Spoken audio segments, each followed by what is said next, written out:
least 30 times before you swallow it. 30 times? And if it's hard-boiled eggs, you have to chew it more than that because they're hard. They don't chew up as easy. Hard-boiled eggs, really? Yep. I didn't know that. I said that to my Ed and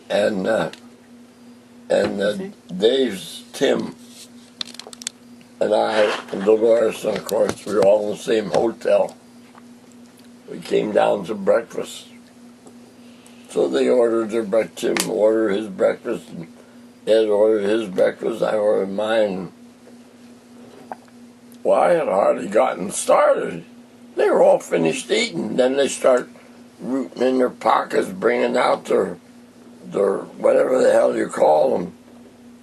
Their antacids? Or? Yeah, antacid and all that stuff. I said, what are they for? Oh, should we get heartburn? I said, what's that? I said, don't you get heartburn? I said, no. I said, I chew my food. It's got a little beer in it yet, so. Oh, I was just moving out of the way. Yeah, all right. Anyhow. Huh. I said, if you chew your food at least 30 times, if you have good teeth, 30 times before you swallow it, you won't need any of these antacid or whatever the hell you call them. I'm going to try that one day, Bocky. So I laughed at him, so I said to Tim, what was he eating? Something else. I said, how many times did you chew that, Tim? He said, I don't know. I said, about 10 or 12 times you swallowed it. I said, no damn wonder you need that acid or whatever it is you take those pills for. Okay, so I want to hear the banshee story. Oh, okay. The banshee the banshee in Ireland is a professional woman who goes to all funerals, not all, whoever she can go to, a funeral. And she combs her hair and cries all the time she's at the funeral. She is a professional mourner. Mm-hmm. While the rest of the people are out in the other room someplace drinking beer, raising hell, playing cards, laughing, having a hell of a good time, the banshee is by the hearse where the body is, and she's crying and combing her hair. Do they hire her, or is she someone related to the dead person? No, they have to hire her. She's professional. She's a professional woman. Now listen. It's cool. I was 14 years old, and my mother said to me, Grandpa's awful poorly. Grandma had already died. So Grandpa was very sick. She said, I would like to see him before he died, and we can get free tickets on the railroad because my brother Walt worked for the railroad. And he and his whole family can get free passes to and from wherever the Pennsylvania Railroad ran. Anyhow, she said, would you like to go to Altoona for a couple days? We lived in Linwood.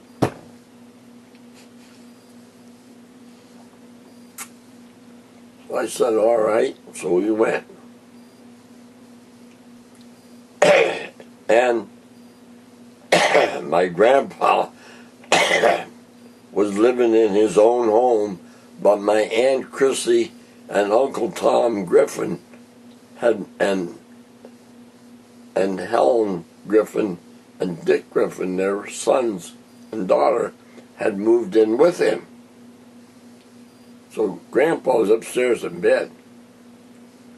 So we got there and we went up, and my mother says, hello, Pop, how are you? And then she told him who I was, and I shook hands with him. Maybe a little shriveled up old guy, and He says, Mame. That's what they always call my mother. Her name was Mary. But what, is that just a nickname for Mary? Yeah.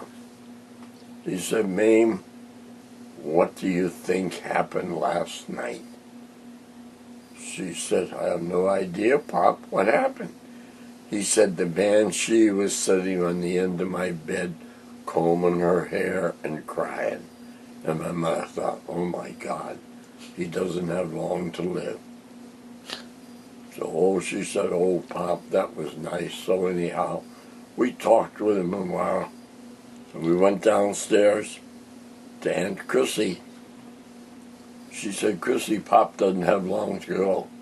She said, what do you mean? She said, he told me the banshee sat on the edge of his bed last night and cried and combed her hair. Well, they both knew that's what that meant. So was it an actual person on his bed, or did he hallucinate He had a vision. We had a vision. Okay. Just dreamed it. Mm-hmm. See?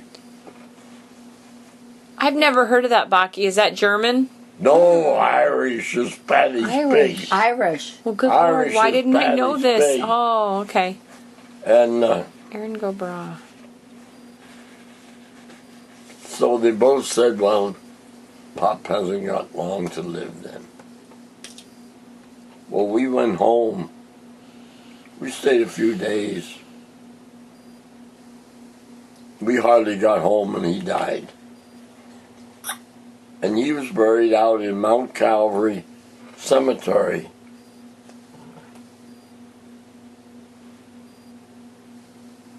Where my that's a Catholic cemetery out by Mount Calvary Cemetery. Mm-hmm. Anyway, it's a cemetery. So anyhow, and the Kellys have a plot out there. And my mother said when she died, she wanted to be buried next to her mother. So we sent my mother to Altoona to be buried in Mount Calvary Cemetery. Otherwise was St. Mary's Cemetery up on the hill and St. John's Cemetery across the 13th Street over there. And St. Mary's was the German church where everything was said in German, everything. And us kids didn't understand German. So we just played with our fingers and we had to go to Mass every Sunday, you know. Then my Uncle Lud, he sang in the choir. And it was all in Latin then, you know. So whenever the priest would, like, Dominus vobiscum, then they would answer et cum spiritu tuo. That was Latin. So anyhow, then we'd be sitting there listening to him. My Uncle Lud was in the choir, and we'd make things up, whatever it sounded like. And to us kids, we said it sounded like your Dominica chicken chased my Dominica chicken round the barnyard. You know, we come home, we sing that, you know, like, your Dominic, well, we didn't know what the hell it was. Your Dominic's chicken chased my Dominica chicken. And then another one said, leave her on the stormy day. It's Libra ona stomine. That's Latin. But we didn't understand. It said, leave her on the stormy day. We run around hollering, leave her on the stormy day. And my mother would laugh at us, but what the hell, that's the way it was. Everything was in German. The sermon was in German. And of course the Mass was in Latin at that time. Us kids just played with our fingers all during Mass and everything. It was so boring. But then after Mass, we went to a little candy store